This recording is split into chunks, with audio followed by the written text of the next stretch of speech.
We are travelers on this earth. We are in a journey, and it's a very short journey. But that Siraat is very clear. And once we ask and started the Siraat with Bismillah, اقرأ باسم ربك الذي خلق, which is the first one. Once we take this, it gives us the GPS is very clear there. And that's why the Qur'an is mubin, and clear, and tibyan, and bayin. You don't need really anyone is just to, subhanAllah, to tell you this and that, because Allah subhanahu wa ta'ala make it very clear for us. But we need to come to Him and ask Him to be among alladhina an'amta alayhim. And the blessings and ni'mah. And subhanAllah, one of the students, she took the word, I teach the Tadabbur through the words. So every word is a concept. And I teach students, and this is for, of course, all of you, is to take one word and trace it throughout the Qur'an to understand what does Allah wants me to know about Alhamdulillah. And how many times is mentioned Alhamd in the Qur'an, and in which surahs, in the beginning of the surah, in the end of the surah, in the middle of the surah. And what does this messages? The messages comes from Allah subhanahu wa ta'ala. So she took a ni'mah, an amt. She said, when I go through this journey with the Qur'an, and I found myself back to Tawheed, because the blessings, the ni'am that we have, and you just say again, La ilaha illallah and alhamdulillah. There is no other way except this.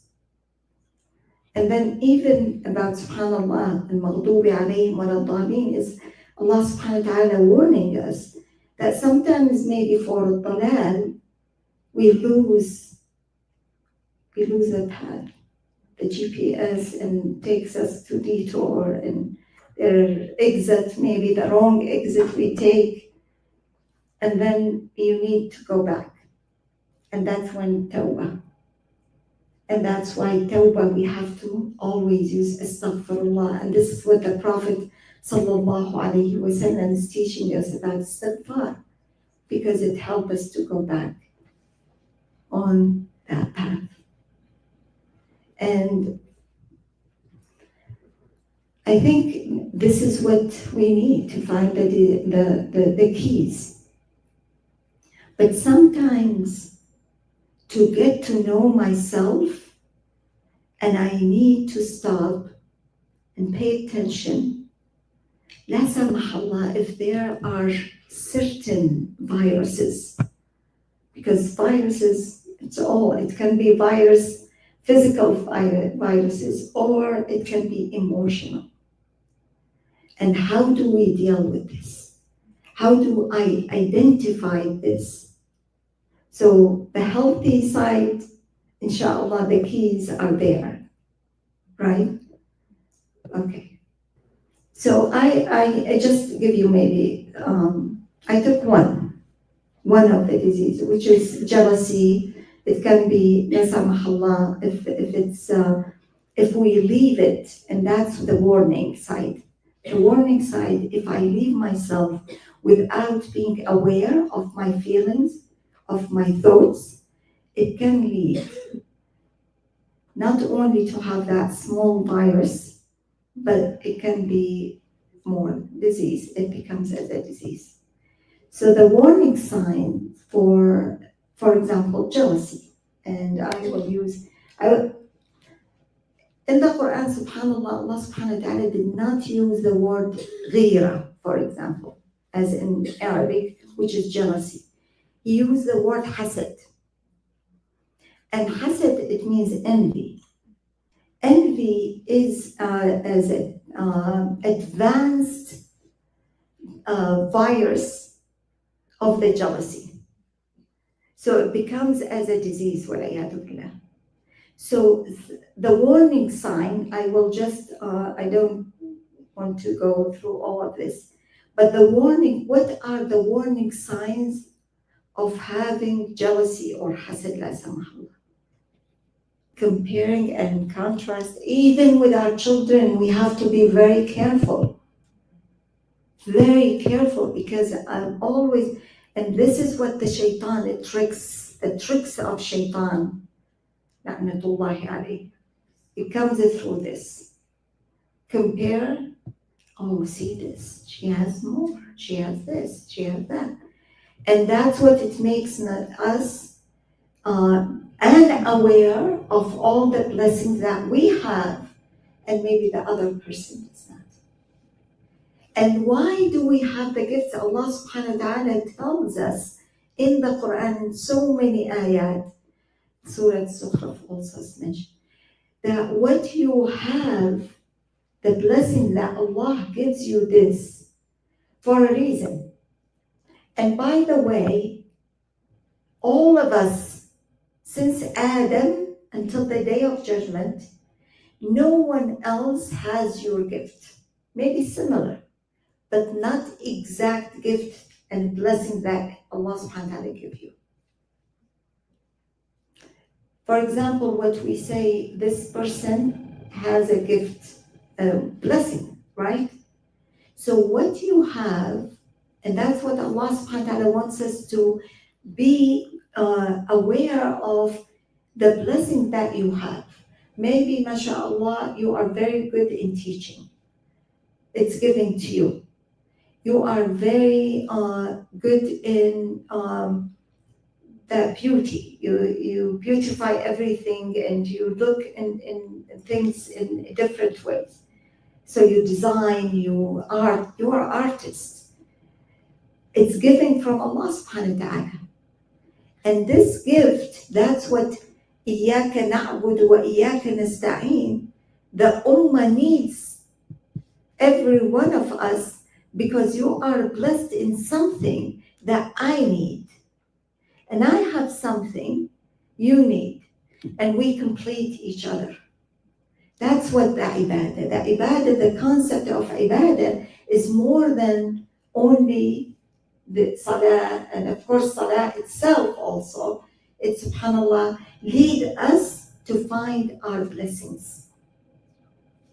But once I realize that my blessings, what Allah blessed me with, and my sister or others bless them with something else, is for us, how do you use this blessing? How do you use what Allah blessed you with and gifted you with? Once I focus on this, and instead of looking at the others, why do they have this? Why aren't they? Look at their whatever, materials or even success. Because Allah subhanahu wa ta'ala wants us all to be among al-muflihun. He did not use the word najah, as in Arabic, najah, but al-muflih. And al-falah itself is a concept. قد أفلح المؤمنون. قد أفلح, it's a verb. And that verb, it's falah. And also with قد أفلح من زكاها. And this tazkiyah and purification is to purify this heart from all the diseases. Maybe it comes to, because we're a human nature. We cannot just be very pure, our angels. We're not angels. We will feel sometimes. But the main thing, how do you go back and really purify the heart from these viruses? How? Making dua for myself, but making dua for the person I envy or I feel jealous of, right? This is the best. And subhanAllah, this, it brings that itmi'nan. Because restlessness, what we said about restlessness in the beginning, this is it. Sometimes you feel restless, I feel restless about some feelings towards the other person. Okay, make dua. What's next? Yes, I ask Allah subhanahu wa ta'ala to forgive me and all of this. How you know also there is something, maybe sometimes it's difficult, but to build a relationship with that person, to make a good relationship with that person. So dua, prayer, pray for them. What else? So focus on our blessings instead of looking at others. Very good. Any other suggestions? Okay. I will just end this with a story. So subhanAllah, this is, I think, the way the Prophet sallallahu alaihi wasallam, so subhanAllah, so he was sitting with the Sahaba, with the companions, and he was looking at them, and then he said, there will be a man who will enter the room today, and this man is a man of Jannah. رجل من أهل الجنة. Okay? So everyone is like, okay, waiting for this man. Then this man, a very simple man, came from Ansar. He's carrying his, not shoes, poor man, it's sandals. And he was making wudu, so the water was like dripping from his face. He was just entering the space. The Prophet ﷺ said nothing. This is the man who entered the room. No one asked, no one came to say anything to that man. Prophet Muhammad ﷺ next day, he said the same thing. And the same man entered the room. And the third time, then Abdullah ibn Amr radiallahu anhu decided to follow the man and learn from this man. He came to him and he said, and this is of course to be a guest. He pretended that he had a fight or something with his father and he wants to come and as a guest to this man to watch and observe.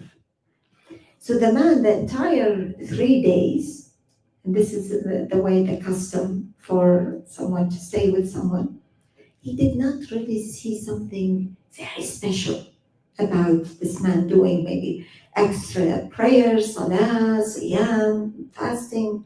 And the last day, he told him, see, and even during the night, the only thing he heard him is like every time he turned, he mentioned and remembered Allah subhanahu wa ta'ala.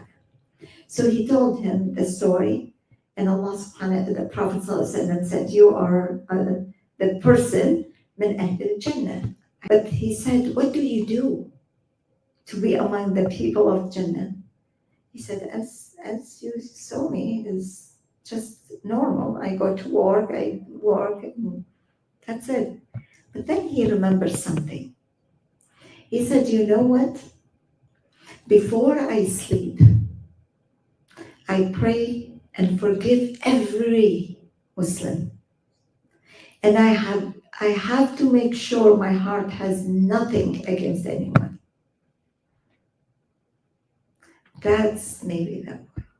That's why Prophet Muhammad ﷺ told them about this man, to teach us that we need always to purify this heart from any negative feelings or thoughts.